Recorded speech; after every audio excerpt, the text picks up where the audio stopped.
Point 2 is available now, so you can go ahead and update your iPhone and enjoy all the new features starting today. We'll be covering everything new in 16.2 in this video, so if you're ready, hit that like button. Let's go ahead and jump right in. The first new feature is an all-new application called Freeform. Freeform is a collaboration app that lets multiple people work in what they call a freeform board. You can think of this as sort of an unlimited digital whiteboard for creative collaboration. You can sketch out an idea for a project, design a mood board, start brainstorming various ideas, and pretty much put anything you want into this space. Freeform lets you work with various media types such as links, images, text boxes, and shapes. I sort of think of Freeform as a notes application, but with no formatting restrictions. The bottom function bar gives you access to a few tools. We have sticky notes, a huge selection of shapes that you can choose from, a basic text box, the pen tool for marking stuff up, and also access to our entire photo library. You can also choose to collaborate in Freeform over a FaceTime call. So I really think Apple's goal with this application is to replace in-person whiteboard meetings with a digital alternative that can improve workflow when you're working remote. So let me know in the comments if you could see yourself using Freeform. iOS 16.2 also introduces a new feature for Apple Music called Apple Music Sing. This is a karaoke-like feature that makes it way easier for the user to sing along to their favorite tracks. It does this in two ways. First is the lyrics can now fill in word by word instead of just the entire line at once. This makes it way easier to sing along at the right pace to the song. Only certain songs support this feature, so just keep in mind not every single song in your library is going to support the word by word lyrics. The second thing it does is it gives you a slider on the right hand side that lets you adjust the vocal levels in the song. This is by far the most impressive part of this feature. This way you can just hear the instrumentals of the song and get a full karaoke experience. Because of the on-device processing it uses for this feature, Apple Music Sing is only available on devices with an A13 chip or newer, and it only works on the newest Apple TV. Next up in 16.2 is we have two new lock screen widgets. 16.2 now gives us access to a medications widget right on the lock screen. This can help you remember when to take your medications throughout the day. We also have a new sleep widget as well, which can show a graphical overview of your sleep for the last night. I really like how Apple is including more health-related widgets, and I'd love to see even more added in the future. Let's talk about easy. Like fee-free easy and no minimums easy. Plus, 16.2 also brings some new animations into the music application. In the now playing screen, the play, pause, and skip buttons have a new animation when you interact with them.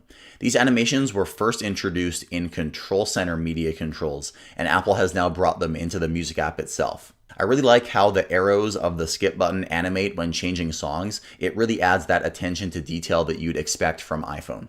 There's also an update for AirDrop in iOS 16.2. The AirDrop preferences screen in Control Center now eliminates the everyone option for receiving AirDrops.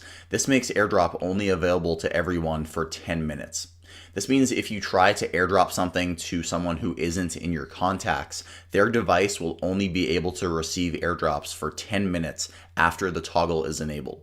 If you wait any longer, they'll have to re-enable the toggle. This feature was initially limited to just China, but now it's present on all iPhones for iOS 16.2. Also new in 16.2 is the TV app has now been updated to support live activities.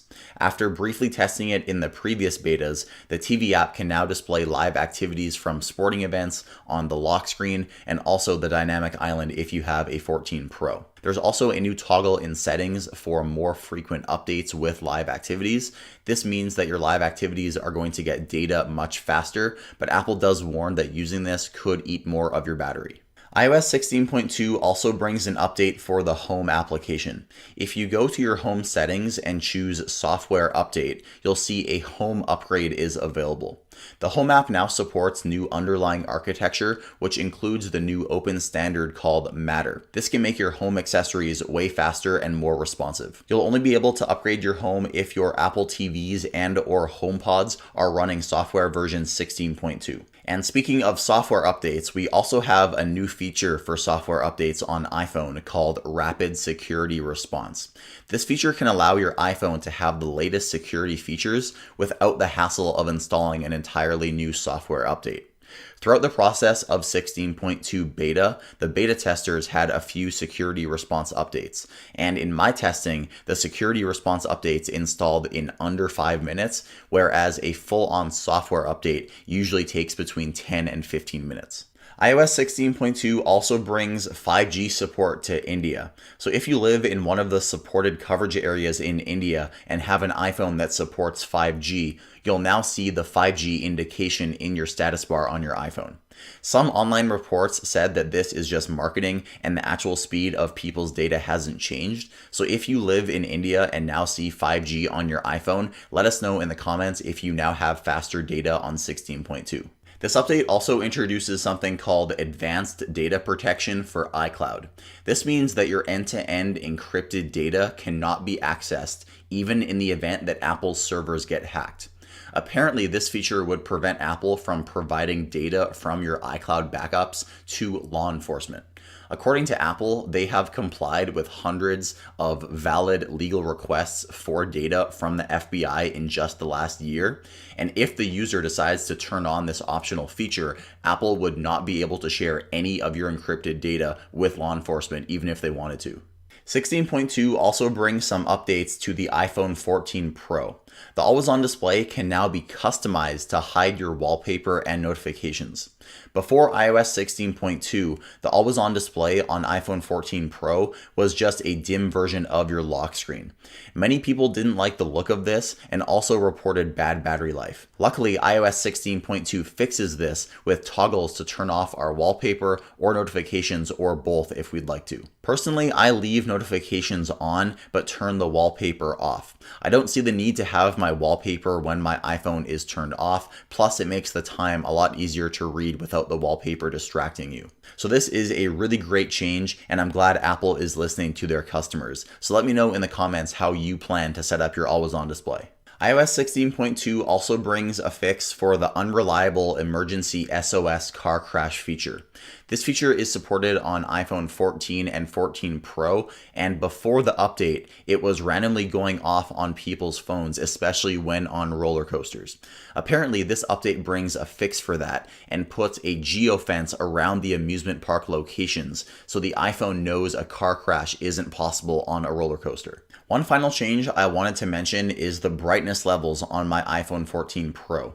It feels like Apple has finally unlocked the peak outdoor brightness levels for the newest Pro iPhones, because my screen gets way brighter now when I'm outside after updating to 16.2. The 14 Pro can apparently reach up to 2000 nits of brightness when exposed to direct sunlight, and it seems like Apple has finally unlocked that capability on the display. After updating to iOS 16.2, I'm curious what your experience is so far, so let us know in the comments, and also let me know your thoughts on the new Freeform application. After commenting, don't forget to like the video and also subscribe if you haven't already. My name is Michael with IDB, and I'll see you next time.